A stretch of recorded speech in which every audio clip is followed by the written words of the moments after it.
New education policy 2020। ਦੋਸਤੋ ਅਸੀਂ ਇਸ ਵੀਡੀਓ ਦੇ ਵਿੱਚ ਦੇਖਾਂਗੇ ਇੰਡੀਆ ਵਿੱਚ ਲਾਗੂ ਹੋਣ ਵਾਲੀ ਨਵੀਂ ਐਜੂਕੇਸ਼ਨਲ ਪੋਲਿਸੀ 2020। ਪਹਿਲੀ ਵਾਰ ਸਾਡੀ ਐਜੂਕੇਸ਼ਨ ਪੋਲਿਸੀ 1968 ਦੇ ਵਿੱਚ ਲਾਗੂ ਹੋਈ ਸੀ ਅਤੇ ਉਸ ਤੋਂ ਬਾਅਦ 1986 ਅਤੇ 1992 ਦੇ ਵਿੱਚ ਇਸ ਵਿੱਚ ਕੁਝ ਬਦਲਾਅ ਕੀਤੇ ਗਏ ਸਨ, ਪਰ ਇਹ ਬਦਲਾਅ ਕੋਈ ਬਹੁਤੇ ਵੱਡੇ ਬਦਲਾਅ ਨਹੀਂ ਸਨ। ਅਤੇ ਹੁਣ ਜੇਕਰ ਅਸੀਂ ਭਾਰਤ ਦੇ ਸਟੂਡੈਂਟਾਂ ਦੀ ਗੱਲ ਕਰੀਏ ਤਾਂ ਉਹਨਾਂ ਨੇ ਪੂਰੀ ਦੁਨੀਆ ਦੇ ਦੂਜੇ ਸਟੂਡੈਂਟਾਂ ਨਾਲ ਮੁਕਾਬਲਾ ਕਰਨਾ ਹੈ, ਤਾਂ ਉਹਨਾਂ ਨੂੰ ਪੜ੍ਹਾਈ ਵੀ ਵਧੀਆ ਅਤੇ ਬਿਹਤਰੀਨ ਨੀਤੀ ਨਾਲ ਕਰਨੀ ਪਵੇਗੀ। ਇਸ ਲਈ ਭਾਰਤ ਸਰਕਾਰ ਨੇ ministry of human resource development ਦੇ ਡਿਪਾਰਟਮੈਂਟ ਦਾ ਨਾਮ ਬਦਲ ਕੇ ਮਿਨਿਸਟਰੀ ਆਫ ਐਜੂਕੇਸ਼ਨ ਰੱਖ ਦਿੱਤਾ ਗਿਆ ਹੈ। ਹੁਣ ਇਹ ਡਿਪਾਰਟਮੈਂਟ ਸਿਰਫ ਐਜੂਕੇਸ਼ਨ 'ਤੇ ਧਿਆਨ ਦੇਵੇਗਾ। ਇਸ ਡਿਪਾਰਟਮੈਂਟ ਨੇ ਬਹੁਤ ਹੀ ਵਧੀਆ ਕੰਮ ਕੀਤਾ ਹੈ। ਇਸ ਨੇ ਨਵੀਂ ਸਿੱਖਿਆ ਨੀਤੀ ਬਣਾਉਣ ਦੇ ਲਈ ਭਾਰਤ ਦਾ ਕੋਈ ਵੀ ਪਿੰਡ, ਜ਼ਿਲ੍ਹਾ ਜਾਂ ਕੋਈ ਪੰਚਾਇਤ ਨਹੀਂ ਛੱਡੀ ਜਿਸ ਤੋਂ ਇਸ ਨੇ ਸਲਾਹ ਨਾ ਲਈ ਹੋਵੇ ਅਤੇ ਸੁਝਾਅ ਨਾ ਲਿੱਤੇ ਹੋਣ। ਐਡੇ ਵੱਡੇ ਪੱਧਰ 'ਤੇ ਸਰਵੇ ਅਤੇ ਸੁਝਾਅ ਲੈਣ ਤੋਂ ਬਾਅਦ ਨਵੀਂ ਸਿੱਖਿਆ ਨੀਤੀ ਬਣ ਕੇ ਸਾਹਮਣੇ ਆਈ ਹੈ। ਆਓ ਜਾਣਦੇ ਹਾਂ ਕਿ ਇਹ ਨਵੀਂ ਸਿੱਖਿਆ ਨੀਤੀ ਕੀ ਹੈ ਅਤੇ ਇਸ ਦੇ ਵਿੱਚ ਕੀ ਬਦਲਾਅ ਕੀਤੇ ਗਏ ਹਨ। ਇਹ ਪੜ੍ਹਾਈ ਵਿੱਚ ਬਦਲਾਅ ਲਿਆ ਕੇ ਕਿਸ ਤਰ੍ਹਾਂ ਵਿਦਿਆਰਥੀਆਂ ਨੂੰ ਤਿਆਰ ਕਰੇਗੀ ਤਾਂ ਕਿ ਉਹ ਉੱਨਤੀ ਕਰ ਸਕਣ ਅਤੇ ਉਹਨਾਂ ਦੀ ਸੋਚ ਬਹੁਤ ਵੱਡੀ ਅਤੇ ਵਿਕਸਿਤ ਹੋ ਸਕੇ। ਤਾਂ ਗੱਲ ਕਰਦੇ ਹਾਂ। ਜੇਕਰ ਗੱਲ ਕਰੀਏ ਪੁਰਾਣੀ ਸਿੱਖਿਆ ਨੀਤੀ ਦੀ, ਤਾਂ ਪਹਿਲਾਂ ਸਾਨੂੰ ਪਤਾ ਹੋਣਾ ਚਾਹੀਦਾ ਹੈ ਕਿ ਇਸ ਦੀ ਕੀ ਖਾਮੀਆਂ ਸਨ, ਤਾਂ ਹੀ ਅਸੀਂ ਜਾਣ ਸਕਾਂਗੇ ਕਿ ਨਵੀਂ ਸਿੱਖਿਆ ਨੀਤੀ ਨੇ ਇਸ ਨੂੰ ਕਿਵੇਂ ਦੂਰ ਕਰ ਦਿੱਤਾ ਹੈ। ਪਹਿਲੀ ਸਿੱਖਿਆ ਨੀਤੀ 10+2 ਦੇ ਫਾਰਮੂਲੇ ਉੱਤੇ ਆਧਾਰਿਤ ਸੀ। ਇਸ ਤੋਂ ਭਾਵ ਹੈ ਕਿ ਬੱਚੇ ਨੂੰ 6 ਸਾਲ ਦੀ ਉਮਰ ਤੋਂ ਸਕੂਲ ਵਿੱਚ ਲਗਾ ਦਿੱਤਾ ਜਾਂਦਾ ਸੀ ਅਤੇ ਉਸ 'ਤੇ ਹਰ ਸਾਲ ਪੇਪਰਾਂ ਦਾ ਬੋਝ ਪਾ ਕੇ ਪਾਸ ਜਾਂ ਫੇਲ ਉਸ ਦੀ ਸਮਰੱਥਾ ਅਨੁਸਾਰ ਕੀਤਾ ਜਾਂਦਾ ਸੀ। ਇਸ ਦਾ ਅਸਰ ਇਹ ਹੋਇਆ ਕਿ ਛੋਟੇ ਬੱਚਿਆਂ ਦੇ ਮਨ ਵਿੱਚ ਬਚਪਨ ਤੋਂ ਹੀ ਸਕੂਲ ਦੇ ਪ੍ਰਤੀ ਨਫ਼ਰਤ ਅਤੇ ਡਰ ਪੈਦਾ ਹੋ ਗਿਆ ਅਤੇ ਬੱਚਿਆਂ 'ਤੇ ਪੈਂਦੇ ਪੜ੍ਹਾਈ ਦੇ ਪ੍ਰਤੀ ਬੋਝ ਕਾਰਨ ਉਹ ਸਕੂਲ ਜਾਣਾ ਪਸੰਦ ਨਹੀਂ ਕਰਦੇ ਸਨ। ਇਹਨਾਂ ਖਾਮੀਆਂ ਨੂੰ ਦੂਰ ਕਰਨ ਲਈ ਬਣਾਈ ਗਈ ਨਵੀਂ ਸਿੱਖਿਆ ਨੀਤੀ, ਇਸ ਵਿੱਚ ਬੱਚਿਆਂ ਨੂੰ ਸਕੂਲ ਵਿੱਚ 3 ਸਾਲ ਦੀ ਉਮਰ ਵਿੱਚ ਹੀ ਲਗਾਇਆ ਜਾਵੇਗਾ। ਜਿਸ ਤਰ੍ਹਾਂ ਅਸੀਂ ਸਿੱਖਿਆ ਨੀਤੀ ਦਾ ਪੈਟਰਨ ਦੇਖਦੇ ਹਾਂ, 5+3+3+4 ਹੈ। ਭਾਵ 3 ਸਾਲ ਦੀ ਉਮਰ ਵਿੱਚ ਲਗਾ ਕੇ ਅਗਲੇ 5 ਸਾਲ ਉਸ ਨੂੰ ਸਕੂਲ ਸਿਰਫ ਖੇਡਣ ਲਈ ਬੁਲਾਇਆ ਜਾਵੇਗਾ।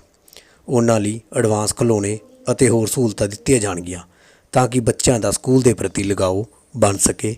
ਇਸ ਦਾ ਫਾਇਦਾ ਇਹ ਹੋਵੇਗਾ ਕਿ ਜੋ ਬੱਚੇ ਸਕੂਲ ਤੋਂ ਦੂਰ ਭੱਜਦੇ ਹਨ ਉਹ ਆਪਣੇ ਆਪ ਖੁਸ਼ੀ ਸਕੂਲ ਜਾਇਆ ਕਰਨਗੇ। 5 ਦੇ ਫਾਰਮੂਲੇ ਨੂੰ ਫਾਊਂਡੇਸ਼ਨ ਸਟੇਜ ਕਿਹਾ ਜਾਵੇਗਾ। ਫਾਊਂਡੇਸ਼ਨ ਸਟੇਜ ਦੇ ਵਿੱਚ ਪਹਿਲੇ 3 ਸਾਲ ਬੱਚਿਆਂ ਨੂੰ ਸਿਰਫ ਅਤੇ ਸਿਰਫ ਖੇਡਣ ਦੇ ਲਈ ਕਿਹਾ ਜਾਵੇਗਾ। ਜੋ ਖਿਡੌਣੇ ਉਸ ਨੂੰ ਘਰ ਵਿੱਚ ਮਿਲਦੇ ਹਨ ਉਹਨਾਂ ਤੋਂ ਵੀ ਵਧੀਆ ਸਕੂਲ ਵਿੱਚ ਮਿਲਿਆ ਕਰਨਗੇ।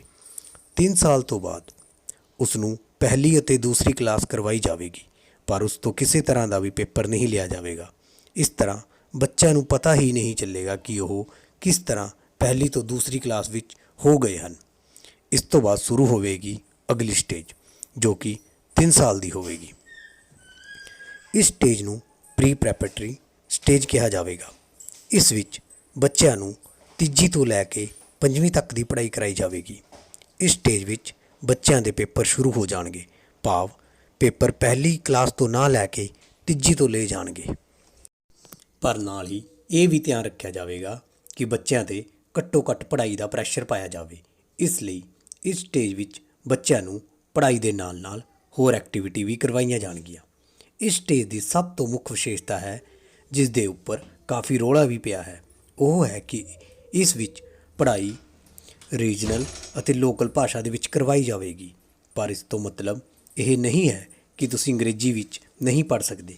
ਜੇਕਰ ਕੋਈ ਸਕੂਲ ਚਾਹੇ ਤਾਂ ਉਹ ਅੰਗਰੇਜ਼ੀ ਵਿੱਚ ਪੜ੍ਹਾ ਸਕਦਾ। ਇੱਥੇ ਲੋਕਲ ਲੈਂਗੁਏਜ ਦਾ ਕੰਸੈਪਟ ਤਾਂ ਦਿੱਤਾ ਗਿਆ ਹੈ ਕਿਉਂਕਿ ਬੱਚਾ ਆਪਣੀ ਮਾਂ ਬੋਲੀ ਵਿੱਚ ਜਲਦੀ ਸਿੱਖਦਾ ਹੈ, ਪਰ ਇਸ ਦਾ ਨੁਕਸਾਨ ਇਹ ਹੈ ਕਿ ਉਹ ਇੰਗਲਿਸ਼ ਤੋਂ ਦੂਰ ਹੋ ਜਾਵੇਗਾ।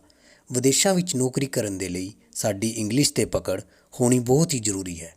ਇਸ ਦੀ ਉਦਾਹਰਣ ਚੀਨ ਹੈ, ਜਿੱਥੇ ਵੱਡੇ ਵੱਡੇ ਅਫਸਰਾਂ ਨੂੰ ਵੀ ਅੰਗਰੇਜ਼ੀ ਬੋਲਣੀ ਨਹੀਂ ਆਉਂਦੀ, ਕਿਉਂਕਿ ਉੱਥੇ ਦੀ ਸਿੱਖਿਆ ਨੀਤੀ ਵਿੱਚ ਇੰਗਲਿਸ਼ ਨੂੰ ਨਹੀਂ ਸ਼ਾਮਿਲ ਕੀਤਾ ਗਿਆ ਹੈ। ਅਤੇ ਤੁਹਾਨੂੰ ਇਹ ਜਾਣ ਕੇ ਹੈਰਾਨੀ ਹੋਵੇਗੀ ਕਿ ਭਾਰਤ ਚੀਨ ਤੋਂ ਇੱਕੋ ਇੱਕ ਗੱਲ ਤੋਂ ਅੱਗੇ ਹੈ। ਉਹ ਇਹ ਹੈ ਵਿਦੇਸ਼ਾਂ ਵਿੱਚ ਨੌਕਰੀ, ਕਿਉਂਕਿ ਭਾਰਤ ਦਾ ਛੋਟੇ ਤੋਂ ਛੋਟਾ ਬੰਦਾ ਵੀ ਟੁੱਟੀ ਫੁੱਟੀ ਅੰਗਰੇਜ਼ੀ ਬੋਲ ਲੈਂਦਾ ਹੈ, ਪਰ ਚਾਈਨਾ ਦੇ ਬੰਦੇ ਅਜਿਹਾ ਨਹੀਂ ਕਰ ਪਾਉਂਦੇ। ਸਟੇਜ 3 ਨੂੰ ਮਿਡਲ ਸਟੇਜ ਵੀ ਕਿਹਾ ਜਾਂਦਾ ਹੈ। ਇਸ ਦੇ ਵਿੱਚ ਬਹੁਤ ਸਾਰੇ ਬਦਲਾਅ ਕੀਤੇ ਗਏ ਹਨ। ਇਹ ਸਟੇਜ 6ਵੀਂ ਤੋਂ 8ਵੀਂ ਜਮਾਤ ਤੱਕ ਚੱਲੇਗੀ। ਇਸ ਵਿੱਚ ਜੋ ਸਭ ਤੋਂ ਵੱਡਾ ਬਦਲਾਅ ਕੀਤਾ ਗਿਆ ਹੈ ਉਹ ਹੈ ਵੋਕੇਸ਼ਨਲ ਕੋਰਸ। ਹੁਣ ਬੱਚਿਆਂ ਨੂੰ 6ਵੀਂ ਤੱਕ ਉਹ ਕੰਮ ਵੀ ਸਿਖਾਏ ਜਾਣਗੇ ਜਿਨ੍ਹਾਂ ਵਿੱਚ ਉਹਨਾਂ ਦੀ ਰੁਚੀ ਹੈ, ਭਾਵ ਲੜਕੀਆਂ ਨੂੰ ਸਿਲਾਈ, ਕਢਾਈ ਅਤੇ ਖਾਣਾ ਬਣਾਉਣਾ ਆਦਿ। ਇਸੇ ਤਰ੍ਹਾਂ ਲੜਕਿਆਂ ਨੂੰ ਤਰਖਾਣ ਅਤੇ ਹੋਰ ਵੀ ਜਿਸ ਬਾਰੇ ਉਸ ਨੂੰ ਜਿਗਿਆਸਾ ਹੈ। ਇਸ ਤਰ੍ਹਾਂ ਕਰਨ ਨਾਲ ਉਹਨਾਂ ਦੀ ਸਕਿੱਲ ਪਾਵਰ ਵਧੇਗੀ ਅਤੇ ਐਗਜ਼ਾਮ ਵਿੱਚ ਉਹਨਾਂ ਨੂੰ ਇਸ ਦੇ ਨੰਬਰ ਵੀ ਮਿਲਣਗੇ ਅਤੇ ਉਹ ਆਉਣ ਵਾਲੀ ਜ਼ਿੰਦਗੀ ਦੇ ਵਿੱਚ ਸਫਲ ਹੋ ਸਕਣਗੇ। ਇਸ ਸਟੇਜ ਦੇ ਵਿੱਚ ਇੱਕ ਜੋ ਨਵੀਂ ਗੱਲ ਜੋੜੀ ਗਈ ਹੈ ਉਹ ਹੈ ਕੰਪਿਊਟਰ ਕੋਡਿੰਗ। ਇਹ ਇੱਕ ਬਿਹਤਰੀਨ ਕਦਮ ਹੈ। ਆਉਣ ਵਾਲਾ ਭਵਿੱਖ ਕੰਪਿਊਟਰ ਦਾ ਯੁੱਗ ਹੈ ਅਤੇ ਕੋਡਿੰਗ ਤਾਂ ਬੱਚਿਆਂ ਨੂੰ ਆਉਣੀ ਹੀ ਚਾਹੀਦੀ ਹੈ। ਇਸ ਕਰਕੇ ਬੱਚਿਆਂ ਨੂੰ ਇਹ ਵੀ ਸਿਖਾਈ ਜਾਵੇਗੀ। ਇਸ ਤੋਂ ਇਲਾਵਾ ਇਸ ਸਟੇਜ ਵਿੱਚ ਮੈਥ, ਸਾਇੰਸ ਅਤੇ ਆਰਟਸ ਦੇ ਸਬਜੈਕਟ ਪਹਿਲਾਂ ਵਾਂਗ ਹੀ ਰਹਿਣਗੇ। ਇਸ ਸਟੇਜ ਦੇ ਵਿੱਚ ਬੱਚਾ ਆਪਣੀ ਮਨਪਸੰਦ ਇੱਕ ਕੋਈ ਵੀ ਭਾਰਤੀ ਭਾਸ਼ਾ ਲੈ ਸਕਦਾ ਹੈ। ਹੁਣ ਗੱਲ ਕਰਦੇ ਹਾਂ ਅਗਲੀ ਸਟੇਜ ਦੀ। ਚੌਥੀ ਸਟੇਜ ਨੂੰ ਸੈਕੰਡਰੀ ਸਟੇਜ ਵੀ ਕਿਹਾ ਜਾਵੇਗਾ। ਇਸ ਵਿੱਚ ਵੀ ਬਹੁਤ ਸਾਰੇ ਬਦਲਾਅ ਕੀਤੇ ਗਏ ਹਨ ਜੋ ਕਿ ਅੱਜ ਦੇ ਸਮੇਂ ਦੇ ਅਨੁਸਾਰ ਬਹੁਤ ਹੀ ਜ਼ਰੂਰੀ ਹਨ। ਸਭ ਤੋਂ ਪਹਿਲਾਂ ਇਸ ਵਿੱਚ ਸਟਰੀਮ ਸਿਸਟਮ ਨੂੰ ਖਤਮ ਕਰ ਦਿੱਤਾ ਗਿਆ ਹੈ। ਹੁਣ ਬੱਚਾ ਇੱਕ ਸਟਰੀਮ ਨਾ ਚੂਜ਼ ਕਰਕੇ ਮਲਟੀਪਲ ਸਬਜੈਕਟ ਲੈ ਸਕਦਾ ਹੈ, ਭਾਵ ਹੁਣ ਉਸ ਨੂੰ commerce, arts, non medical, medical ਲੈਣ ਦੀ ਜ਼ਰੂਰਤ ਨਹੀਂ ਹੈ।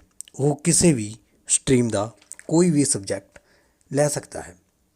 ਦੂਸਰਾ, ਬੱਚਿਆਂ 'ਤੇ ਥੋੜ੍ਹਾ ਪ੍ਰੈਸ਼ਰ ਬਣਾਉਣ ਦੇ ਲਈ ਇਹਨਾਂ ਦੇ ਐਗਜ਼ਾਮ ਹਰ ਸਾਲ ਨਹੀਂ ਲਿੱਤੇ ਜਾਣਗੇ, ਬਲਕਿ ਸਾਲ ਵਿੱਚ 2 ਵਾਰ ਲਏ ਜਾਣਗੇ। ਇਸ ਦਾ ਕਾਰਨ ਇਹ ਹੈ ਕਿ ਬੱਚਾ ਉਦੋਂ ਹੀ ਪੜ੍ਹਦਾ ਹੈ ਜਦੋਂ ਪੇਪਰ ਆਉਂਦੇ ਹਨ। ਹੁਣ ਪੇਪਰ ਸਮੈਸਟਰ ਵਾਈਜ਼ ਹੋਣਗੇ ਅਤੇ ਸਾਲ ਦੇ ਵਿੱਚ 2 ਵਾਰ ਲਏ ਜਾਣਗੇ। ਇਸ ਤੋਂ ਬਾਅਦ ਬੱਚਿਆਂ ਵਿੱਚ ਕ੍ਰਿਟੀਕਲ ਸੋਚ ਵਿਕਸਿਤ ਕੀਤੀ ਜਾਵੇਗੀ, ਭਾਵ ਉਹਨਾਂ ਨੂੰ ਰਾਜੇ ਮਹਾਰਾਜਿਆਂ ਨੂੰ ਯਾਦ ਰੱਖਣ ਦੀ ਜ਼ਰੂਰਤ ਨਹੀਂ, ਬਲਕਿ ਉਹਨਾਂ ਨੂੰ ਇਸ ਤਰ੍ਹਾਂ ਸੋਚਣ ਲਈ ਕਿਹਾ ਜਾਵੇਗਾ ਕਿ ਜੇਕਰ ਗਾਂਧੀ ਜੀ ਨਾ ਹੁੰਦੇ ਤਾਂ ਕੀ ਹੁੰਦਾ, ਭਗਤ ਸਿੰਘ ਦੇ ਸ਼ਹੀਦ ਹੋਣ ਨਾਲ ਦੇਸ਼ ਵਿੱਚ ਕਿਵੇਂ ਕ੍ਰਾਂਤੀ ਦੀ ਅੱਗ ਫੈਲ ਗਈ। ਇਸ ਤਰ੍ਹਾਂ ਇਹ ਬਹੁਤ ਹੀ ਸਹਾਰਨੀय ਕਦਮ ਹੈ। ਇਸ ਸਟੇਜ ਦੇ ਵਿੱਚ ਇੱਕ ਆਪਸ਼ਨ ਹੋਰ ਦਿੱਤਾ ਗਿਆ ਹੈ। ਬੱਚਾ ਆਪਣੇ ਮਨਪਸੰਦ ਦੀ ਕੋਈ ਵੀ ਫੋਰਨ ਲੈਂਗੁਏਜ ਲੈ ਸਕਦਾ ਹੈ ਅਤੇ ਉਸ ਨੂੰ ਸਿੱਖ ਸਕਦਾ ਹੈ। ਤਾਂ ਇੱਥੇ ਚੌਥੀ ਸਟੇਜ ਖਤਮ ਹੋ ਜਾਵੇਗੀ ਅਤੇ ਬੱਚੇ ਦੇ ਸਕੂਲੀ ਜੀਵਨ ਦਾ ਅੰਤ ਹੋ ਕੇ ਉਹ ਐਂਟਰ ਕਰੇਗਾ ਗ੍ਰੈਜੂਏਸ਼ਨ ਵਿੱਚ। ਗ੍ਰੈਜੂਏਸ਼ਨ 3 ਸਾਲ ਦੀ ਨਾ ਹੋ ਕੇ 4 ਸਾਲ ਦੀ ਹੋਵੇਗੀ। ਉਹ ਇਸ ਤਰ੍ਹਾਂ ਹੋਵੇਗੀ। ਪਹਿਲਾਂ ਵਾਲੀ ਨੀਤੀ ਦਾ ਸਭ ਤੋਂ ਵੱਡਾ ਨੁਕਸਾਨ ਇਹ ਸੀ ਕਿ ਜੇਕਰ ਕੋਈ 3 ਸਾਲ ਦੀ ਗ੍ਰੈਜੂਏਸ਼ਨ 2 ਸਾਲ ਕਰਕੇ ਛੱਡ ਦਿੰਦਾ ਹੈ, ਭਾਵ ਪੈਸੇ ਦੀ ਕਮੀ ਜਾਂ ਕੋਈ ਹੋਰ ਵੀ ਕਾਰਨ ਕਰਕੇ ਉਹ ਛੱਡ ਦਿੰਦਾ ਹੈ, ਤਾਂ ਉਸ ਦੀ ਇਹ ਕੀਤੀ ਹੋਈ ਪੜ੍ਹਾਈ ਕਿਸੇ ਵੀ ਕੰਮ ਨਹੀਂ ਆਉਂਦੀ ਅਤੇ ਉਸ ਨੂੰ ਕੋਈ ਵੀ ਇਹੋ ਜਿਹਾ ਸਰਟੀਫਿਕੇਟ ਜਾਂ ਡਿਗਰੀ ਨਹੀਂ ਮਿਲਦੀ, ਜਿਸ ਕਰਕੇ ਉਹ ਦੁਬਾਰਾ ਉਸੇ ਸਾਲ ਤੋਂ ਆਪਣੀ ਪੜ੍ਹਾਈ ਸ਼ੁਰੂ ਕਰੇਗਾ। ਇਸ ਦੇ ਵਿੱਚ ਨਵੀਂ ਨੀਤੀ ਦੇ ਵਿੱਚ ਰੀਐਂਟਰੀ ਦਾ ਪੁਆਇੰਟ ਹੈ ਜੋ ਕਿ ਬਿਹਤਰੀਨ ਹੈ। ਇਸ ਦੇ ਵਿੱਚ ਇਹ ਹੋਵੇਗਾ ਕਿ ਤੁਹਾਨੂੰ ਹਰ ਕੀਤੀ ਹੋਈ ਸਾਲ ਦੀ ਵੈਲਿਊ ਮਿਲੇਗੀ, ਭਾਵ ਜੇਕਰ ਕੋਈ 1 ਸਾਲ ਲਈ ਪੜ੍ਹਾਈ ਕਰਦਾ ਹੈ ਤਾਂ ਉਸ ਨੂੰ ਉਸ ਦਾ ਵੀ ਸਰਟੀਫਿਕੇਟ ਮਿਲੇਗਾ। ਉਹਨਾਂ ਦੀ ਵੰਡ ਇਸ ਤਰ੍ਹਾਂ ਹੋਵੇਗੀ। ਹੁਣ ਗ੍ਰੈਜੂਏਸ਼ਨ 3 ਸਾਲ ਦੀ ਬਜਾਏ 4 ਸਾਲ ਦੀ ਹੋਵੇਗੀ। ਪਹਿਲੇ ਸਾਲ ਦੀ ਪੜ੍ਹਾਈ ਤੋਂ ਬਾਅਦ ਸਰਟੀਫਿਕੇਟ ਲਿਖਿਆ ਹੋਇਆ ਮਿਲੇਗਾ। ਦੂਸਰੇ ਸਾਲ ਦੀ ਪੜ੍ਹਾਈ ਤੋਂ ਬਾਅਦ ਡਿਪਲੋਮਾ ਲਿਖਿਆ ਹੋਇਆ ਸਰਟੀਫਿਕੇਟ ਮਿਲੇਗਾ। 3 ਸਾਲ ਦੀ ਪੜ੍ਹਾਈ ਤੋਂ ਬਾਅਦ ਤੁਹਾਨੂੰ ਡਿਗਰੀ ਲਿਖਿਆ ਹੋਇਆ ਸਰਟੀਫਿਕੇਟ ਮਿਲੇਗਾ। ਇੱਥੇ ਤੁਹਾਡੀ ਗ੍ਰੈਜੂਏਸ਼ਨ ਕੰਪਲੀਟ ਹੋਵੇਗੀ ਅਤੇ ਇਸ ਤੋਂ ਬਾਅਦ ਚੌਥੇ ਸਾਲ ਦੇ ਸਰਟੀਫਿਕੇਟ 'ਤੇ ਰਿਸਰਚ ਲਿਖਿਆ ਹੋਇਆ ਆਵੇਗਾ। ਹੁਣ ਕੁਐਸਚਨ ਇਹ ਹੈ ਕਿ ਜੇਕਰ ਕੋਈ ਨੌਕਰੀ ਨਿਕਲਦੀ ਹੈ ਜਾਂ ਬੱਚੇ ਨੇ ਕੰਪੀਟੀਸ਼ਨ ਐਗਜ਼ਾਮ ਦੇਣਾ ਹੈ ਤਾਂ ਉੱਥੇ ਲਿਖਿਆ ਹੁੰਦਾ ਹੈ ਐਲੀਜੀਬਿਲਟੀ ਗ੍ਰੈਜੂਏਸ਼ਨ। ਤਾਂ ਇਹ ਕਿਸ ਤਰ੍ਹਾਂ ਦਾ ਸਰਟੀਫਿਕੇਟ ਉਸ ਨੂੰ ਐਲੀਜੀਬਲ ਕਰੇਗਾ। ਤਾਂ ਜਵਾਬ ਹੈ ਘੱਟੋ ਘੱਟ ਡਿਗਰੀ, ਭਾਵ ਉਸਨੇ 3 ਸਾਲ ਦਾ ਕੋਰਸ ਕੀਤਾ ਹੋਇਆ ਹੋਣਾ ਚਾਹੀਦਾ ਹੈ। ਗੱਲ ਕਰਦੇ ਹਾਂ ਪੋਸਟ ਗ੍ਰੈਜੂਏਸ਼ਨ ਦੀ, ਤਾਂ ਇਹ ਜਾਂ ਤਾਂ 1 ਸਾਲ ਦੀ ਹੋਵੇਗੀ ਜਾਂ 2 ਸਾਲ ਦੀ ਹੋਵੇਗੀ, ਭਾਵ ਤੁਸੀਂ ਇਹ ਡਿਗਰੀ ਵਾਲੇ ਸਰਟੀਫਿਕੇਟ ਤੋਂ ਬਾਅਦ ਹੀ ਕਰ ਸਕਦੇ ਹੋ। ਜੇਕਰ ਤੁਸੀਂ ਡਿਗਰੀ ਤੋਂ ਬਾਅਦ ਕਰਦੇ ਹੋ ਤਾਂ ਇਹ 2 ਸਾਲ ਦੀ ਹੋਵੇਗੀ, ਜੇਕਰ ਰਿਸਰਚ ਵਾਲੇ ਸਰਟੀਫਿਕੇਟ ਤੋਂ ਬਾਅਦ ਕਰਦੇ ਹੋ ਤਾਂ ਇਹ 1 ਸਾਲ ਦੀ ਹੋਵੇਗੀ। ਮੋਟੀ ਗੱਲ ਇਹ ਹੈ ਕਿ ਪੀਜੀ ਹੋਵੇਗੀ ਤਾਂ 5 ਹੀ ਸਾਲ ਦੀ, ਪਰ ਹਰ ਕਿੱਤੇ ਸਾਲ ਦੀ ਵੈਲਿਊ ਦਾ ਸਰਟੀਫਿਕੇਟ ਮਿਲੇਗਾ, ਜੋ ਕਿ ਇੱਕ ਬਹੁਤ ਹੀ ਵਧੀਆ ਕਦਮ ਹੈ। ਇਸ ਨੀਤੀ ਦੇ ਵਿੱਚ ਐਮਫਿਲ ਨੂੰ ਖਤਮ ਕਰ ਦਿੱਤਾ ਗਿਆ ਹੈ। PhD ਪਹਿਲੇ ਦੀ ਤਰ੍ਹਾਂ ਹੀ 4 ਸਾਲ ਦੀ ਹੋਵੇਗੀ। ਚਲੋ ਹੁਣ ਜਾਣਦੇ ਹਾਂ ਇਸ ਨੀਤੀ ਦੇ ਕੁਝ ਪੋਜ਼ੀਟਿਵ ਗੱਲਾਂ ਦੇ ਬਾਰੇ। ਖਰਚ, ਜੇਕਰ ਖਰਚ ਦੀ ਗੱਲ ਕਰੀਏ ਤਾਂ ਸਿੱਖਿਆ ਨਵੀਂ ਨੀਤੀ ਦੇ ਵਿੱਚ ਸਰਕਾਰ GDP ਦਾ 6% ਖਰਚ ਕਰੇਗੀ, ਜੋ ਕਿ ਇੱਕ ਬਹੁਤ ਹੀ ਮੋਟੀ ਰਕਮ ਹੈ। ਤੁਹਾਨੂੰ ਇਹ ਦੱਸ ਦਈਏ, ਮੌਜੂਦਾ ਸਮੇਂ ਵਿੱਚ ਸਿੱਖਿਆ ਬਜਟ 3% ਹੈ, ਉਹ ਵੀ ਜੋ ਪੂਰਾ ਖਰਚ ਨਹੀਂ ਹੋ ਪਾਉਂਦਾ ਹੈ। ਇਸ ਤੋਂ ਬਾਅਦ ਸਕੂਲਾਂ ਅਤੇ ਸਿੱਖਿਆ ਦਾ ਪੱਧਰ ਉੱਚਾ ਹੋਣਾ ਨਿਸ਼ਚਿਤ ਹੈ। ਇਸ ਤੋਂ ਬਾਅਦ ਗੱਲ ਕਰਦੇ ਹਾਂ ਟੀਚਰਾਂ ਦੀ ਟ੍ਰੇਨਿੰਗ ਦੇ ਬਾਰੇ। ਸਿੱਖਿਆ ਨੀਤੀ ਮੁਕੰਮਲ ਤੌਰ 'ਤੇ ਲਾਗੂ ਕਰਨ ਦੀ ਸਭ ਤੋਂ ਵੱਡੀ ਭੂਮਿਕਾ ਅਧਿਆਪਕਾਂ ਦੀ ਹੋਵੇਗੀ।